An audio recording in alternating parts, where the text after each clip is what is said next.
Hello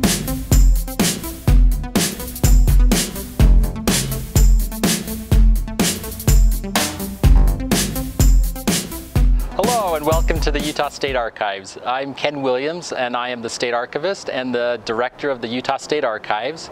And we are going to be taking a tour of the State Archives facility and some of our work areas where we do our archival work.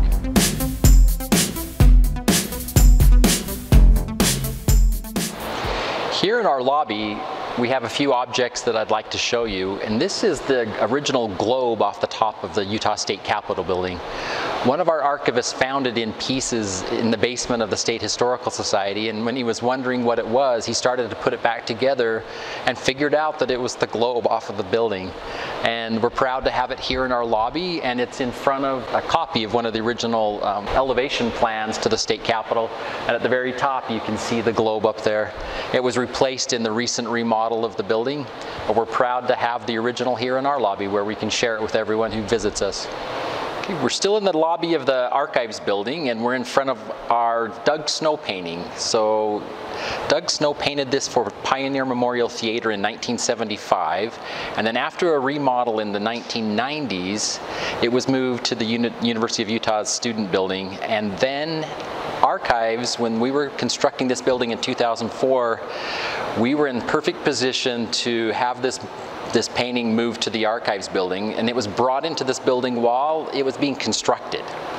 And I asked the artist one day what this was, and in typical artistic fashion he said, "It's whatever you would like it to be." We're now on the mezzanine above our lobby in the Archives building, and I wanted to show you the Kana Tanaka sculpture that was installed when we added to the archival repository. We received funding from the legislature, and part of that funding had a percent for the arts. And so we put out a call to artists to submit their ideas for this space, and we're proud to say that through that process we selected an artist. Her name is Kana Tanaka. She's from Los Angeles, and she came up with this idea to etch the original Capitol building drawing onto the glass, and as the mobile turns with the air in the lobby, sometimes you can see the images on the wall reflected on the wall, and we're really proud that it's in this building and happy to have it here. We're in the reformatting section of the Archives, and I wanted to show you the last microfilm camera that we have in our array of cameras that we have here. So we still shoot 35 and 16 millimeter microfilm, and we output that to master microfilm. That's the accepted archival practice. But this section of the Archives is going through a revisioning and a reimagining of what we can be as a full reformatting service. So I'm going to show you some of our new color digital cameras that we're moving towards. So as Archives makes its transition away from microfilm, we are moving towards color digital capture. So I'm in front of one of our new colored cameras where they're shooting trademark registers, and we are able now to capture the image electronically and then preserve it and make it available. And doing digital capture makes it a lot easier to put up on our digital archives. We've moved over to our second digital camera, color digital camera. This is our large format camera. And Nathan is working on a project for our neighbors at the Division of State History. These are the Sanborn fire insurance maps. And it's important that we capture these in color because the color tells us what type of building it was. And then the maps were updated from 1911 through the 1950s. So he can capture each image, and these will be shared online for everyone to use. And I'm really proud of this project, and I found a connection, and it's always exciting as an archivist to find your own family in the record. Nathan was filming records from Green River, and he happened to find my great-grandfather's grocery store. So when they came from Italy, they purchased the store, and they've had it my whole life. But from this map you can see, or from these plans, you can see that it was 3 separate buildings. And my growing up, it was always connected in one big grocery store. So it's kind of exciting to see. So we are now in the Microphotography Lab of the Archives, and as I showed you before, we still capture images using a traditional microfilm camera. So once those images are captured, they come into the lab and we put them through this microfilm processor. We're planning on retiring this piece of equipment as we move more into the digital capture and the digital way of preserving archival records. So we're now leaving the reformatting area of the archives, and we're going to now go on a tour of the permanent records repository. But I wanted to tell you a little bit about where we came from. We used to be part of the Historical Society. Then in 1969 we broke off from them, and the archives was located on Capitol Hill. Then in 2004 we built this facility and then expanded this facility in 2018. So here in the training room, we have this map that I hung here in 2004 when we moved in. And I'm happy to say that it's in the queue to go up to the Marriott Library, where it will receive conservation and preservation treatment. They will help us make repairs and figure out a good way to store such a large item. But it's a 1907 view of Salt Lake City. Here in the administration area, we have our Wall of Honor. I call it our Archives Month Wall of Honor.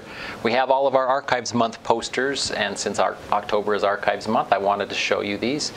And we design and often hire a student artist to design our Archives Month poster that we send out to all of the states. And we also have some of our awards here, and this is one we received recently from the Professional Journalists Association, the Headliners chapter here in Utah, for our open government and transparency initiatives. So we are very proud of receiving that award. We are in my office now, and as we started to talk about how to do a tour of the archives building, we looked around at archivist offices, and what we found is that we usually are quite eclectic in our collection scope. And one of the things that's fun to do as an archivist is to collect something that's completely different than what you do at work every day. So I have these two books that I found in a Salt Lake City antique store, and they happen to be financial journals from a gentleman that was from Ware, Massachusetts. And I found them, was able to pick them up for near nothing, and it turns out that they have a lot of historic value. He was the town surveyor in the 1850s and 60s, and these two little volumes document all of his activities for those 2 decades. And I'm working with the local historical society, and we are trying to find out more about this gentleman and then make sure that these get to the proper repository. You can imagine how many gifts that our governors receive while they're in office, and those gifts and artifacts end up at the state archives. And this is just one that I hung in my office. It's from Governor Walker's collection, and it's the 1856 map of Utah, and you can see that Utah was a much larger place during the territorial period. So about 30 years ago, it was my honor as a brand new archivist to be given the assignment to process the Capitol Commission records. And all of the original drawings and plans for the Utah State Capitol were in my hands, and I was able to work on them. And when we moved into this building, we were looking for some nice artwork to hang in some of our public spaces, and this is just one of the ones we chose. And this is a wreath model and plan for a decorative element on our state capitol, and we made a print of it, and it hangs here in our conference room. We're now going into the permanent records repository, and we are very fortunate here in Utah to have an automated storage and retrieval system where we store our records. So this room, it's a secure room. It has equipment that pulls and refiles the records, and it's kept at 60 degrees and 40% relative humidity at all times. So come on in and check this out.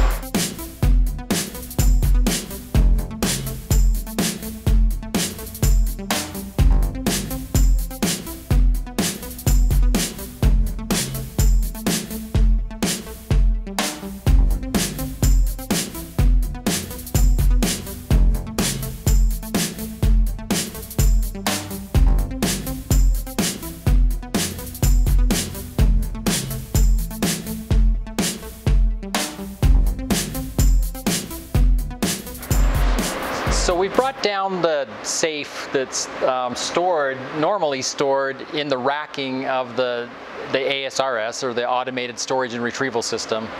And this is where the prized possessions, I guess I would say, or the most unique documents of the state of Utah are stored. And I brought out a few that I would like to show you, and just a few highlights from the collection. This is our Butch Cassidy case file, and they had Butch in jail in Carbon County in 1897, and they had him in for changing brands on cattle, rustling cattle. And then they must have let him out because he got in a lot more trouble after 1897. And this is the state constitution, and it was recently at the University of Utah where they did a conservation assessment and came back with a good report that it's in good condition, that they didn't see any deterioration. But this is the preamble page, and if you look at it closely, it's very dirty because it was on display in the Capitol building for several years. So compared to the interior pages, they're in much better condition. So this is the preamble page, and then this is the final signature page. And everybody signed, part of the Constitutional Convention.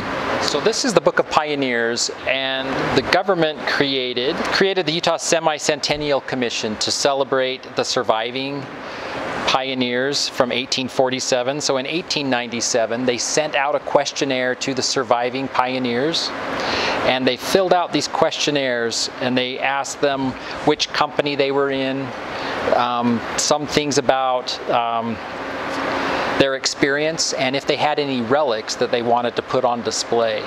And they all met on Temple Square in Salt Lake. The books are bound in a unique way, and it's celebrating Utah. So on this cover it says agriculture, on the back cover manufacturing, and then in the other book it's mining and minerals, I think, are what they're highlighting in those books on the covers.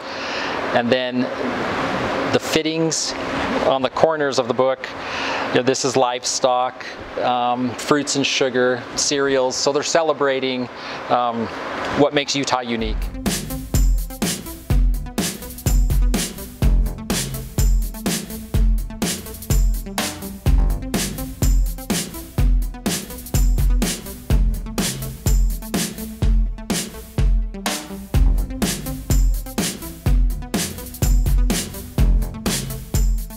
Thank you everyone for touring the Utah State Archives. I hope you have enjoyed your tour with us, and we've enjoyed showing off some of the things that we do here. We're located next to our neighbors, the Division of State History, and you may have heard, we may have made national news. On March 18th, 2020, Salt Lake City experienced a rather large earthquake. The Division of State History is located in the historic Rio Grande building. The Archives is right next door in a seismically safe building and modern building. The earthquake displaced us from our shared reference room, and so you can contact the reference room at historyresearch@utah.gov, and the research archivists are waiting and available to help you with your research. And all of those resources are available, and the contact information is available on our website.